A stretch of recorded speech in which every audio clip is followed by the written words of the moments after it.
Hello everyone, welcome to another edition of Sector 5. I am your host, as always, Cody, the Hangman Heinzman. SmackDown ended a while ago. I just got done listening to Top Down Perspective. And now, it is time for Payback pay-per-view predictions. So, let's go ahead and get started with them. We're going to start with the pre-show. We have Curtis Axel and Damien Sandow versus the Accession.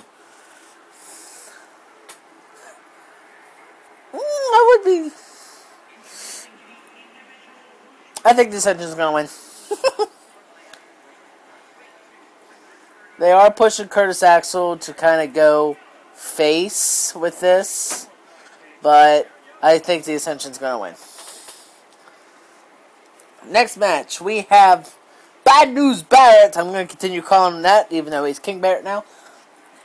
We have Bad News Barrett versus Adrian Neville. I think Bad News Barrett's going to get this one. Basically, because at Extreme Rules, Bad News Barrett got put up against Adrian Neville, and Adrian Neville won. Pretty much, I think they're going to let Bad News Barrett have this one. So, next up, we have Ziggler versus Sheamus.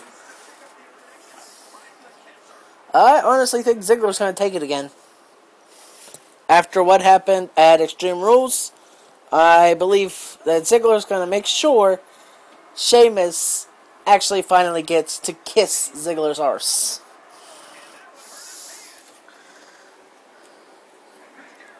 The final matches before the title matches, we have Ryback versus Bray Wyatt, and I think Bray Wyatt's going to win it.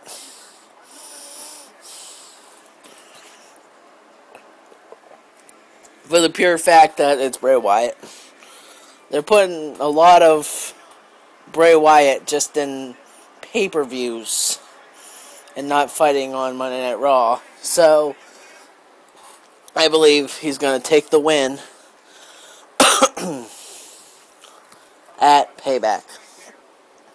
So now on to title matches. We're going to start out with the 2 out of 3 falls match between New Day and Tyson Kidd for the WWE Unified Tag Team Championship.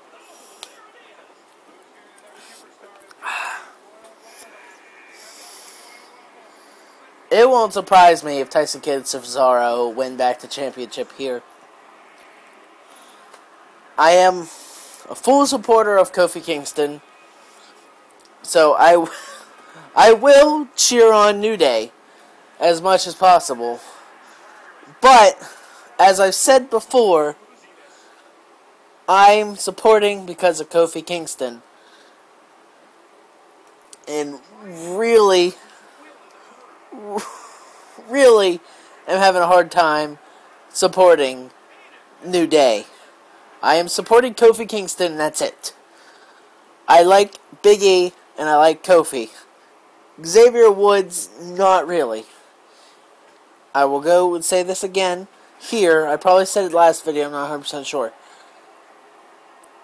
That if New Day was Big E and Kofi Kingston, I'd be alright with that. But the only reason it's New Day is because of Xavier Woods, and Xavier Woods trying to get the push for Kofi Kingston and Big E, which I'm alright with Kofi getting a push because he deserves it, but the way things are going, it's rough. I really can't wait till the end of New Day, but then again, I don't want to see that happen as well, because once New Day's gone, Kofi's probably not going to get that push that he kind of deserves. So, I'm probably going to go on this tangent as long as possible. I have a lot of tangents I'm going to stay on, I guess. But as a Kofi Kingston fan, I want them to hold the title. But as a person that's against New Day, I want them to lose it. It's a little rough.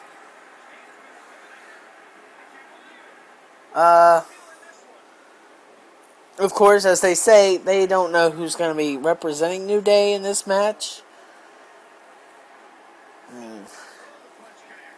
And I don't know how the falls are going to go.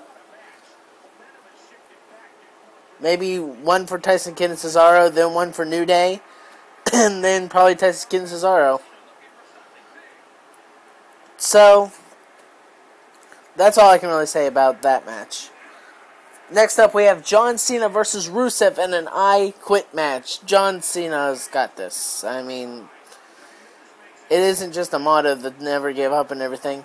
I honestly don't see Cena ever going into an I Quit match and actually saying I quit. Cena's going to retain the United States Championship. And hopefully, cross our fingers, it actually does put an end to Cena and Rusev. And Cena can actually go out there with the open challenge and it be a surprise. I know I said this in the last video. I wanted to see John Cena retain at Extreme Rules. So, when they do the open challenges on Monday Night Raw, there's actually a chance that someone can actually take the United States Championship from John Cena and it not be obvious that Cena's going to retain.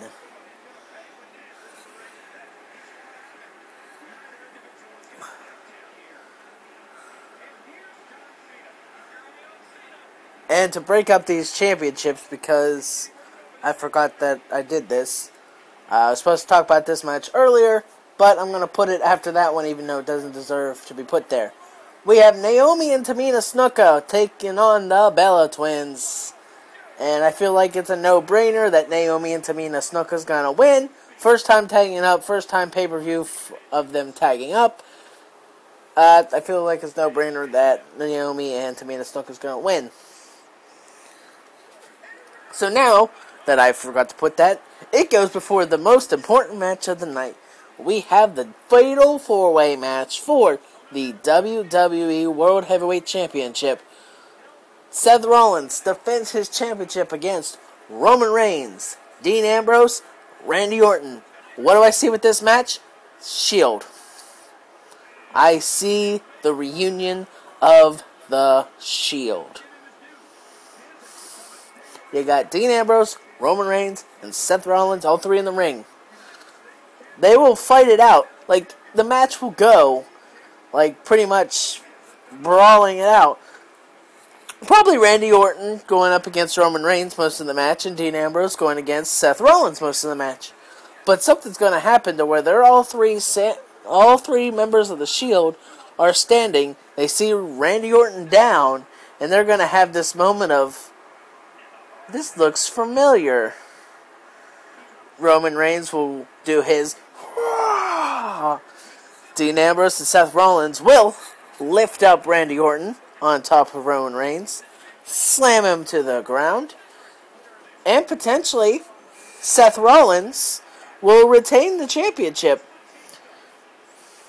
And on Monday Night Raw, when they come out and they talk about the reunion, they will have a little chat about, like, we are brothers. Brothers have conflict, but they also can work through it.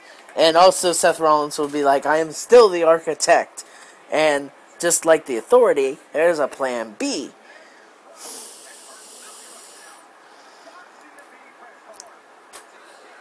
Shield. I believe in the Shield's return.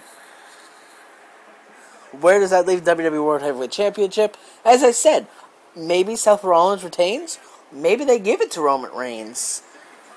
And either way, they're like, the Shield gotcha. And the Shield would become the bad guys against the Authority, because it looks like the Authority is trying to go towards a good team. Like, the Authority lately hasn't been showing Seth Rollins too much of the babying that they did. And, of course, with Kane, of course, I also see the breaking down of the Authority. Kane really wants to go back to being a good guy. This might be, after the Shield reunion, Kane stays with the Authority. The Authority are now the good guys, trying to take out the bad guys, Shield, again. Which is why I think Wyatt family reunion as well.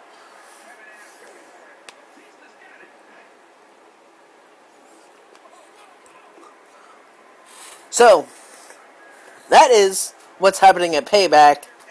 Before I end this video, I would just like to point something out. Let's look through the matches again, shall we? Pre-show. Okay, we won't start with that one. Pre-show with Curtis, Axel, Damien, Sandow, Accession. That's new. Next match, Bad News Barrett versus Adrian Neville. Happen Extreme Rules. Dolph Ziggler versus Sheamus. Happen Extreme Rules. Ryback versus Bray Wyatt. That's different. Naomi, Tamina versus Bella Twins. That's different. New Day versus Tyson Kidd. Happen in Extreme Rules. Cena versus Rusev. Happen in Extreme Rules. Seth Rollins versus Randy Orton. Happen in Extreme Rules. Of course, you got Roman Reigns and Dean Ambrose in the fray. But that is 1, 2, 3, 4, 5 out of the 8 matches that are happening at this pay-per-view happen in Extreme Rules. Not too much different. Mainly because the idea of the pay-per-view is called Payback. Which is why a lot of the people, besides Dolph Ziggler and Sheamus, the opposite person that won in Extreme Rules, is probably going to win here at Payback. Also, one more note at the end of this before we go. Elimination Chamber has returned. That's an interesting place to put it, but it's WWE Network exclusive. Keep a watch as the review for Payback will happen this Sunday. And then the Thursday, it should be, if I'm thinking right, of that week. Because, no, never mind. Pay-per-view is there. So that's where the review will come. Okay, 2 weeks after the review, we're going to have another pay-per-view predictions for the Elimination Chamber, which is WWE Network exclusive. So, as always, I'm Cody the Hangman Heinzman, and that's just how it is.